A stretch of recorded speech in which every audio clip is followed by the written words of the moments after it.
ಬಾಗಲಕೋಟೆಯಲ್ಲಿ ಉಪಚುನಾವಣೆಯ ಸಮರ ಮುಂದುವರಿತಾ ಇದೆ. ಈ ಸಂದರ್ಭದಲ್ಲಿಯೇ ಗೊಂದಲಕ್ಕೆ ಒಳಗಾಗಿದ್ದಾರೆ ಚುನಾವಣಾಧಿಕಾರಿಗಳು. ತಂದೆ ಹೆಸರಿನಲ್ಲಿ ಮತದಾನ ಮಾಡಿದ್ದಾನೆ ಮಗ ಹನುಮಂತರಾವ್ ಜೋಶಿ ಎಂಬುವರು. ಮತದಾನಕ್ಕೆ ಬಂದಾಗ ಈ ಬೆಳಕಿಗೆ ಬಂದಿದೆ.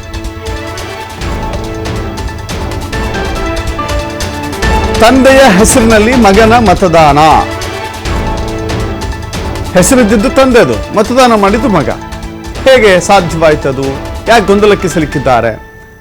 ಹನುಮಂತರಾವ್ ಜೋಶಿ ಎಂಬುವರು ಮತದಾನಕ್ಕೆ ಬಂದಾಗ ಈ ಘಟನೆ ಬೆಳಕಿಗೆ ಬಂದಿದೆ. ಮತಗಟ್ಟೆ ಸಂಖ್ಯೆ 167ರಲ್ಲಿ ನಡೆದಿರುವಂತಹ ಘಟನೆ ಇದು. ಬಳಿಕ ಗೊಂದಲವನ್ನ ಸರಿಪಡಿಸಿದ್ದಾರೆ ಅಧಿಕಾರಿಗಳು. ಮಾರ್ಕ್ ಮಾಡುವ ವೇಳೆ ಅಧಿಕಾರಿಗಳು ಎಡವಟ್ಟು ಮಾಡಿಕೊಂಡಿದ್ದಾರೆ.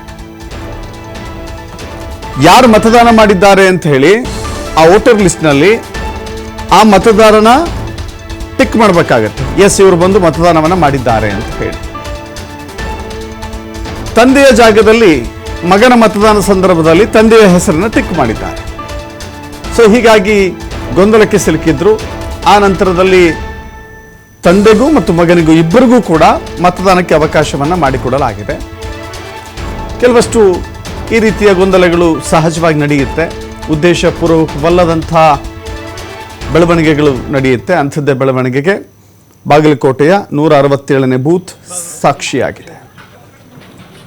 ಹೊರಗಡೆ ಅಂತ ಸರ್, ಒಳಗಡೆ ಹೋಗ್ತಾ ಇಲ್ಲ. ಹೊರಗಡೆ ಹೋಗ್ತಾ ಇಲ್ಲ.